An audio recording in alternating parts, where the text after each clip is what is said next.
Hi, Anna at the Sewing Studio here, and this video is all about the Janome CoverPro 3000. It's part of Janome's Professional range, and it really is a nice machine to work with. So it's predominantly a cover stitch machine, obviously, and it's got space for 5 spools up here.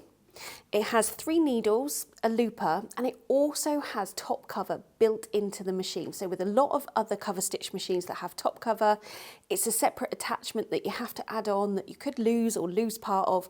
In here, it's all in here. It's just retractable, nice and easy, and nothing gets lost. Janome have made this machine very easy to thread by having every section on a colour-coded thread path. If I pull down the cover in the front here, you've then got diagrams here. It does come with a manual as well, but that shows you where you need to pop those threads. On the looper down here, it has an easy access section, so you can get to every part that you need to without fumbling over on this side of the machine like you do with some others. So because it has 3 needles, you have a wide variety of stitch options, from your standard triple cover stitch to a wide cover stitch, a narrow one, chain stitch, as well as the top cover as well. And those stitches can be adjusted in width, either 3 or 6 millimeters, and you can change the length of them as well. That's just a dial on the side here, and that's from 1 up to 4 millimeters. Over here we have Janome's seam tightening system, and that's a very easy way to set the tension on the looper for whether you're sewing with fine fabrics or thick fabrics. And when it comes to sewing with fine fabrics, there are a few different options as well. So not only can you set the tension on the looper very easily, you can also adjust the pressure with this dial here that's applied to the presser foot. And that helps to stop fine fabrics getting chewed into the feed teeth so that they flow nice and freely and give professional results. Now the feed teeth themselves, there's 2 sets, and you can achieve, or you have, what's called differential feed on this machine, and it's one of the dials on the side here to adjust that.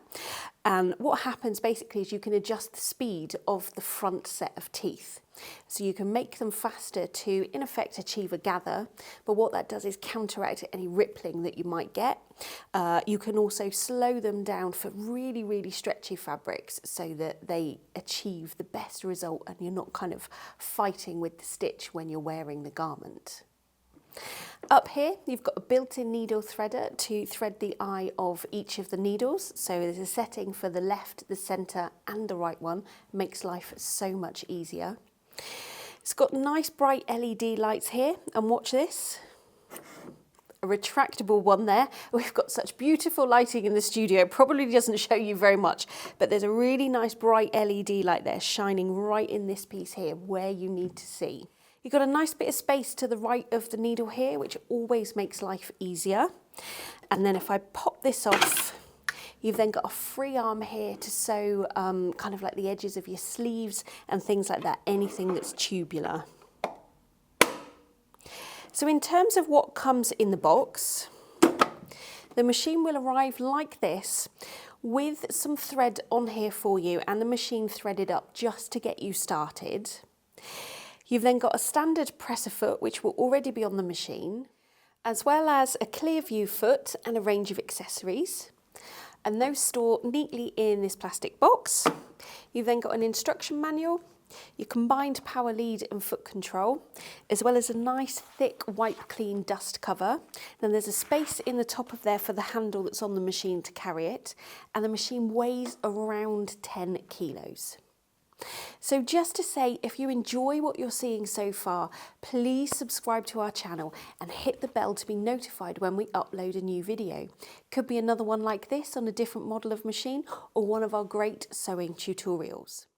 So without further ado, let's head into the threading and sewing demonstration part of the video. So I've popped 4 threads on the machine because I'm going to start with the standard cover stitch. So this one here into this thread path is for the top cover, which I'm not going to use to start with. So the first thing we want to do is get the lower looper threaded. So I'm going to grab my thread, and then from back to front I'm going to come through that piece there and then back to front again through the hole, and that's in there like that. And then I'm going to pop it under that plate and then come down between the tension discs. And at this point, it's really important to make sure that the presser foot is in the up position. When it's down, those tension discs are closed, so the thread could just lay on the top of them and then you won't have any tension at all and everything will get a bit tangled.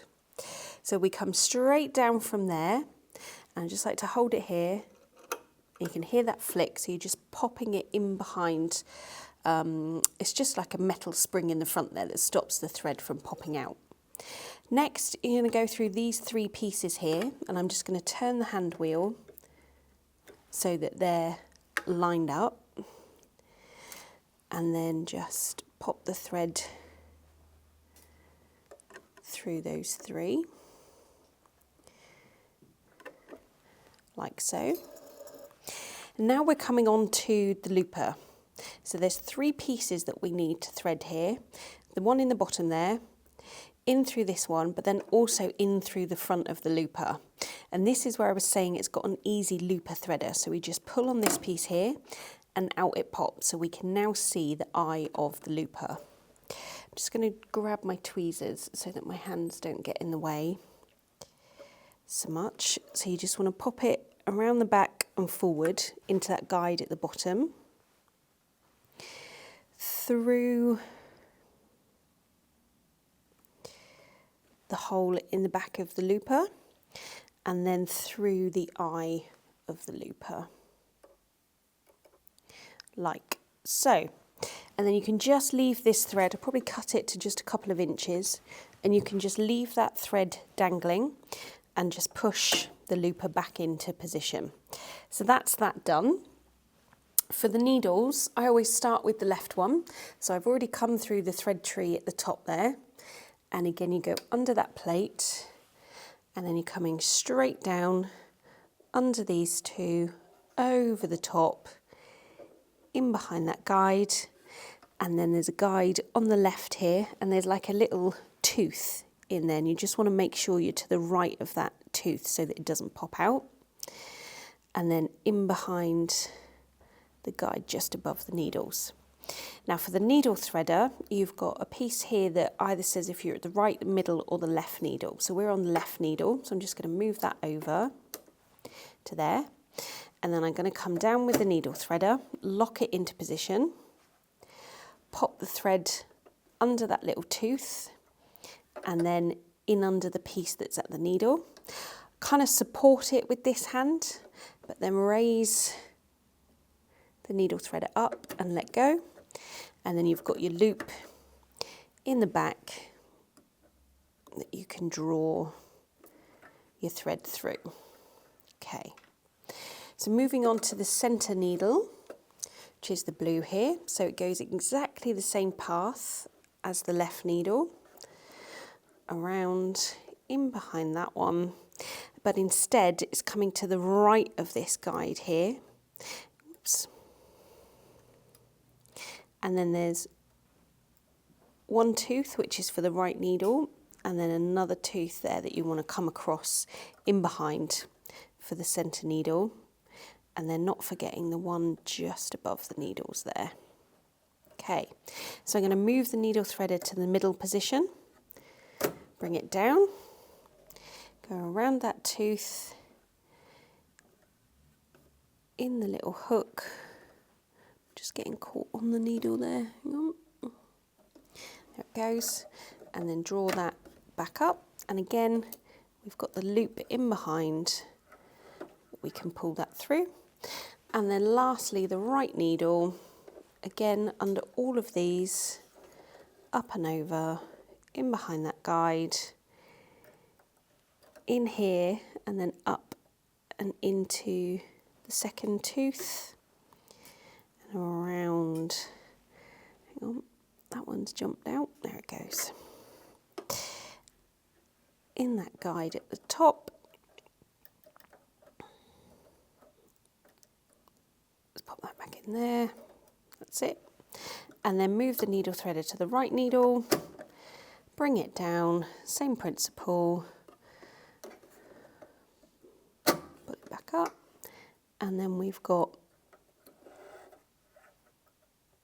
the right needle, threaded. And then you just want to leave your threads dangling at the side there. So I'm just going to close the cover, and then what you want to do is grab a scrap piece of fabric and do some test stitches by hand before you go bombing down with your foot on the foot pedal, because if you've not got something right, you could cause a bit of damage, which you don't want to do. So the hand wheel is just here, so I'm just going to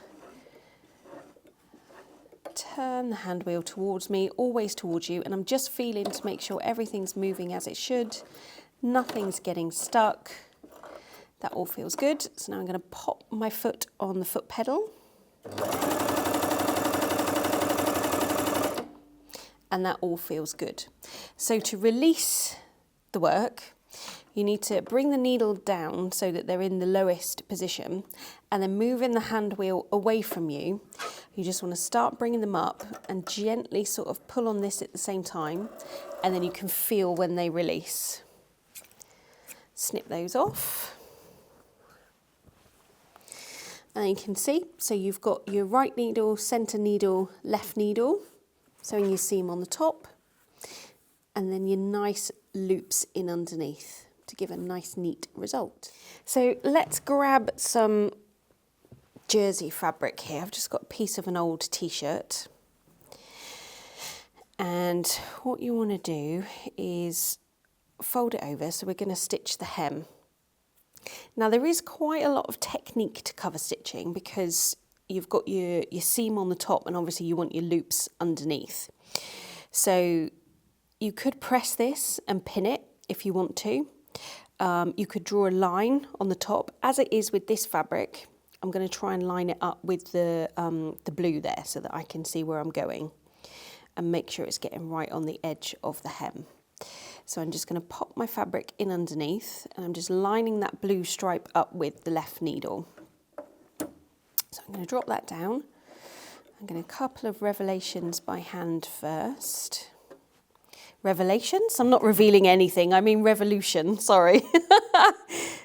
And then I'm just going to feel for where the edge of that seam is.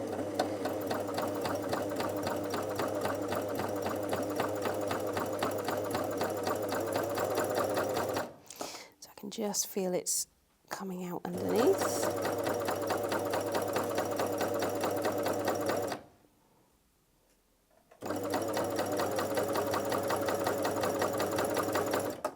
Incidentally, top speed on this machine, which I'm not going because I'm concentrating, but it's 1,000 stitches per minute, in case you're interested.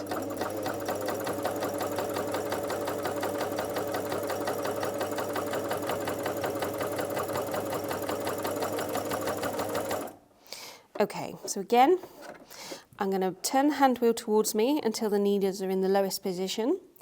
Turn it away from me and gently feel when they've released. There. Take that out.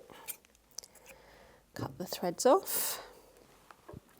Now you can see you've got your 3 rows of stitches there, and then underneath your hem is nice and neatly sewn in.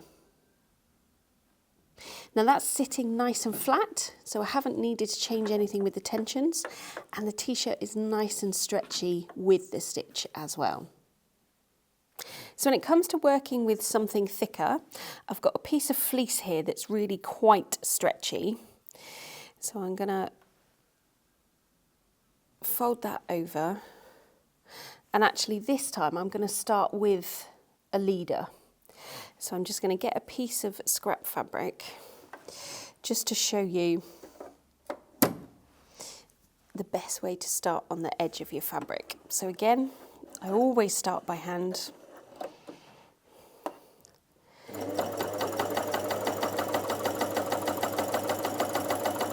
So a few stitches on your scrap piece, and I'm just going to bring the extra light out here because I've not got a stripe or anything to concentrate where I'm going.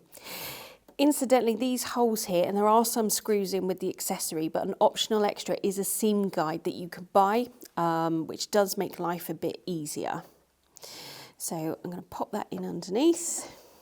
Again, I'm just feeling for where the edge of my fabric is. So because I've gone from that scrap piece of fabric straight on to my actual piece, I get a nice neat edge.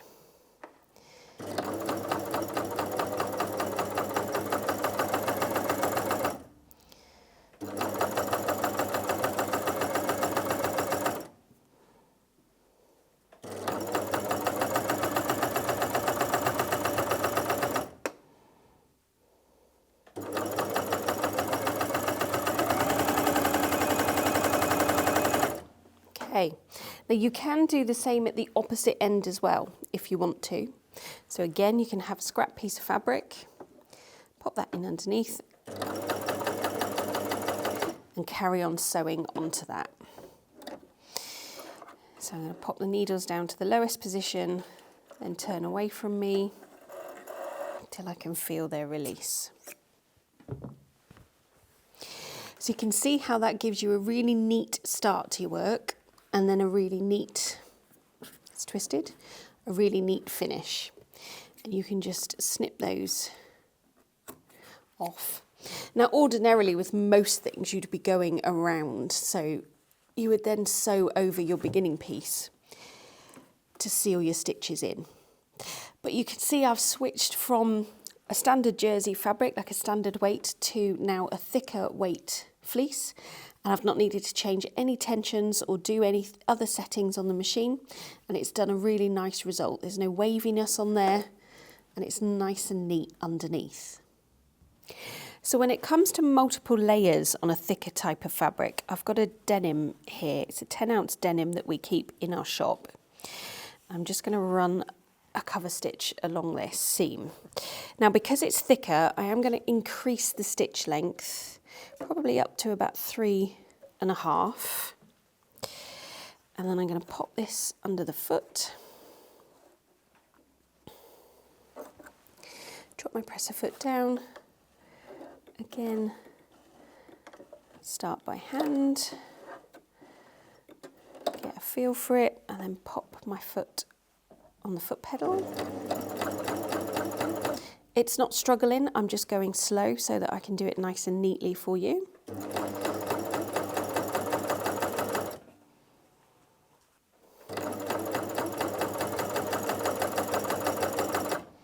Again, pinning would give you more precision, but I don't think you want to sit here and watch me pin.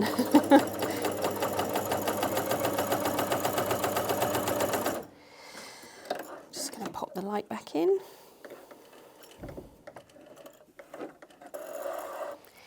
Release that out. Then you can see how it's coped with that thickness with no problem at all. There's no skip stitches. And it's a very neat result on the underside. And it's a good way to do your top stitching on denim and things like that. And what you could do is take out the left needle. So then you've only got 2 threads sewing your seam, if that's the look that you want. And you can change to a thicker thread as well. So if you wanted to use a top stitch thread on there, you can. You just might need to reduce your top tension slightly where you have those threads on there. So moving on to top cover, as I said, it's built into the machine in here, but what you want to do is make a start. Let's use this piece of denim actually that I've done that. So you want to make a start doing a couple of normal cover stitches first, and that's because the cover stitch thread, so the additional thread that we're going to put on, sits on top of these stitches and intertwines. So you want to have had a few stitched first, which I'm going to do on a scrap piece of fabric actually. So I'm going to just drop that under.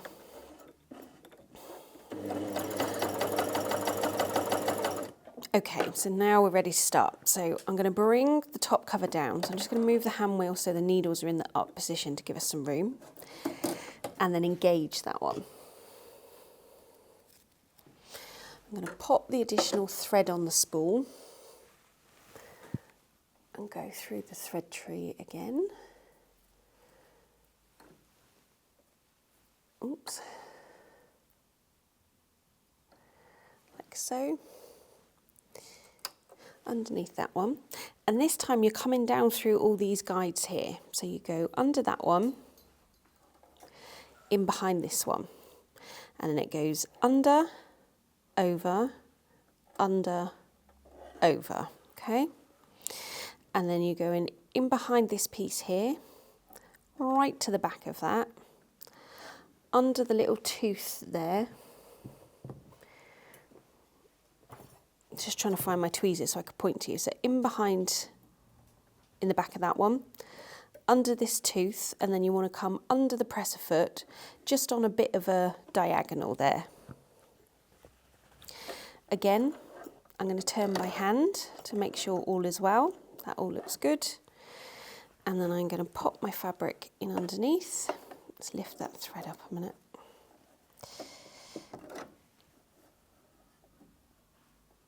So it goes in there. Drop that down.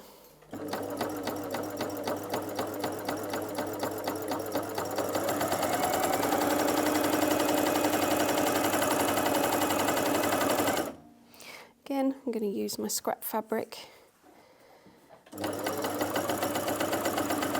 Okay. And the same principle, so needles all the way down, turn the hand wheel away from you, just have a feel of when they're released. There we go. So I'm going to cut that off. And there you've got your top cover. It's a really nice, neat stitch. That's on the top and that's underneath. And this is used for like decorative effects on things like lycra and sportswear. Also on sweatshirts, like if you have raglan sleeves and stuff, you can use it on that. And as I say, because this is retractable, if you just want to go back to your standard stitching, you can unthread that one, take your thread out, pop that back up, and you're ready to carry on with your cover stitch. So this machine comes with 2-year warranty as standard, and in the box you'll find this card that explains that to you, but you also get the opportunity to extend the warranty to 3, 4 or a maximum of 5 years, and again that's all explained in there to you. And don't forget that we're here at the Sewing Studio as well to help you decide whether this is the right machine for you, but also to give you advice and support once you have the machine at home. If you're local to us, why not pop in and try this fantastic machine for yourself? Or if through this video you've decided that this is the right machine for you, then head on over to our website and grab yours now. Thanks very much for watching, and I'll see you again soon.